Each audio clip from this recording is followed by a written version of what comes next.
Now, I have sprinkler systems. Yeah, I installed it. We'll do this whole thing.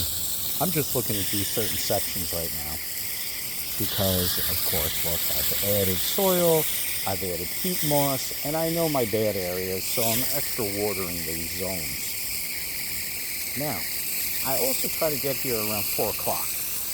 4 o'clock is a heat wave that kind of hits this place. You know, even though the sun, I'll show you, nice and terrible looking, is in a setting form, it does project a lot of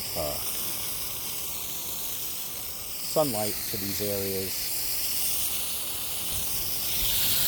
I'm just trying to fill in. This is taking longer than I'd like, so I'm probably going to come back over this with some soil again.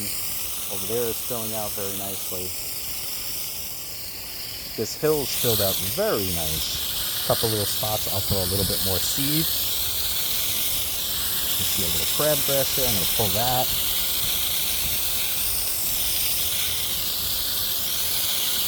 But when I'm trying, another one, another crabgrass.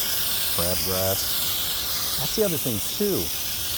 When you're kind of watering in a lot of these spots, what's happening is the crabgrass, of course, is the best grass if you want to grow it as fast as possible.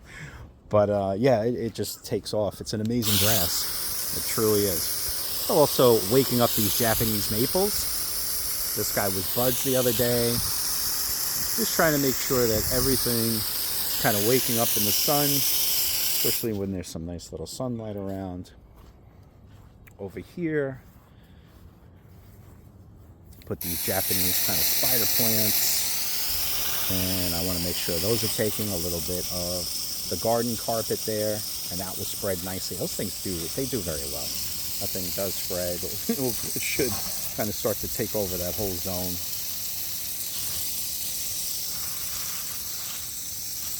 This tree was newly planted last year, so I just want to make sure. This particular one, very nice. I want to make sure that this guy's going to wake up. One year it didn't do so well. It kind of dried out, and it's a fairly new tree. I think this is season 3 for it. So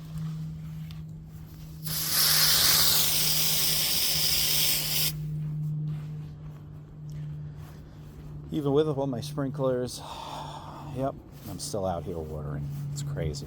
Even all these shrubs down here do have like a little sprinkler system that goes to it. All these do too, actually. But in the beginning, it's still April, so I'm not going to turn it on just yet. And I like to give, what I'm trying to do is, the warmth of the sunlight in these nice leaves, and hopefully instill some more sort of growth. I have to clean up next. This is going to be a project of mine to clean all in here, put some fresh, nice mulch in there. I'm going to actually vacuum in there. Yep. And I'm just going to throw it all in here and burn it. That's the idea. Yeah. This is just how I do my things, and it seems to work. You know what I mean? I don't know. There's no real science behind it. I just think that these trees and shrubs love water, especially this guy. You know what? He had a little hard time last year. It looks a lot fuller. So that's the name of the game. Just try to get them going. This is a green giant, but it really looks like a green buff, if you ask me. It's not as nice and big as I'd like it to be. So I would like to even maybe box it out. I'm not necessarily looking for it to go so big and tall, but I do like the width of it. And I'm trying to kind of prevent the deers from coming in on this section right here. Wish I could put another one, but it's all rocks. It's just this whole thing it's all rocks behind this wall of mine. And I had built that back up. Originally, it was all the way to about here, all the rocks. And I pushed them back to the property line more and more. And I gave up a little property, but you know what? It's got the wall back there. It's fine to me. I'd rather have it that way. This one in the back, this Japanese, I forget what you call it. It's like a straight up thing. I just replanted that in the zone, so I'm hoping it's going to take and not die off. Then as the season moves on, you know, after everything is looking good, I'll just go to sprinklers, and that will be that. Any troublesome spots, I'm going to hand water, actually, I guess you'd call it, just to make sure.